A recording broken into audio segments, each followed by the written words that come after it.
Shame that tune! Okay, let's bring up our third and final contestant. Give a warm welcome to Cameron Esposito.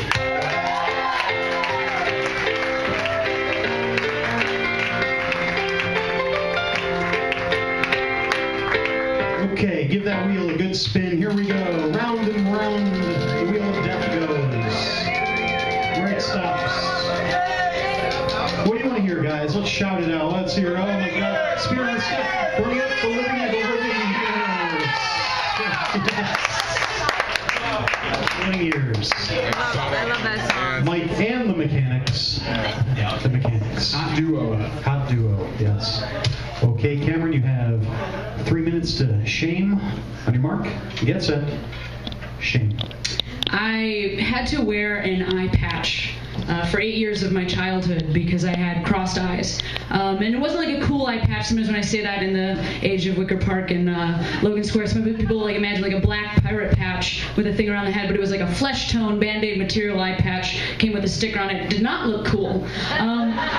So my eyes were crossed for my whole childhood. I had a surgery. I also eventually kind of grew out of it, but halfway. So sometimes my eyes weren't crossed, but then I would be tired or like overexerted. For instance, I was a swimmer in high school, and then my eyes would be crossed, and I would just tilt my head to the side and pretend nobody could tell my eyes were crossed.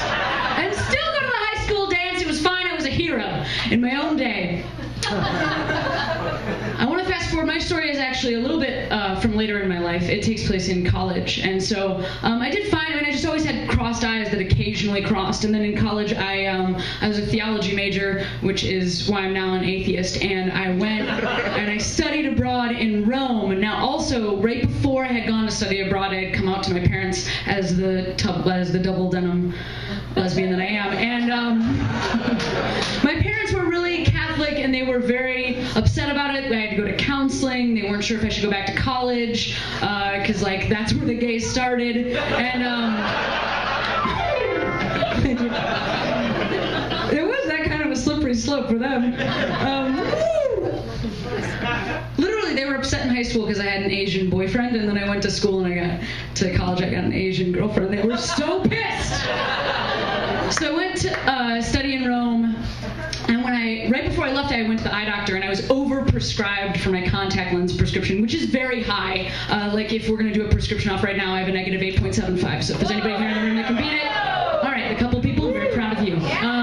So I have a crazy high prescription, and I was overprescribed, and I was in Rome, and I got there, and I put the contacts in my eyes, and my eyes crossed. Like they crossed, and usually if I went to sleep, they could uncross. But this time that was not the case. I also was at a program with people I had never met before. So they met me with crossed eyes. Now here's the other thing about when I had crossed eyes. Normally if you're actually crossed forever, you blind yourself in that eye so your brain can make sense of the world. Now because I wasn't crossed forever, I just saw double things. So like I fell down all the time as a kid. My emergency room file is like, what is going on? Are you abusing your child? It's like, because I just walked into doors that were open like this way. Like how did she even hit? That would be harder to hit than not hit. Anyway, so I'm in Rome. I went to an audience with the Pope. That's true. And I saw 2 popes. Now that's when you know you're fucked, because there aren't 2 of that guy, not ever. And I had to come home and I had to have surgery on my eyes. Now the way they do the surgery is they cut the muscles in your eye and they put your eye on a little string. You have to wake up and then look at the doctor, and she goes like she's fixing blinds, and you go like, now I can see now, and then she ties it off, and then you go home. Now the next day was Valentine's Day. My mom was trying to cheer me up. I had a little sister. She was 12 at the time. My little sister was studying Spanish, so my mom suggested we go see the Spanish language film Talk to Her.